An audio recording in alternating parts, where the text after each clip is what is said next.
Hello everyone, welcome to my channel. My name is Rashi Goel and in this video we are going to solve 3 power 1001 minus 3 power 998 is equals to what? So let's start with the today's video solution. So 3 power 1001 we can write it as 3 power 998 plus 3 minus 3 power 998.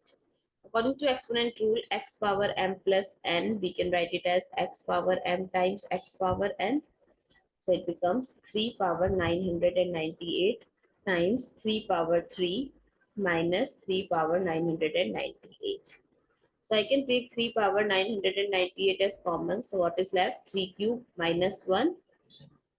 So 3 cube is 27 minus 1, which is equals to 26. So our final answer is 26 times 3 power 998. I hope it's clear and you find it useful. So please give us a thumbs up and do subscribe to my channel. Stay tuned.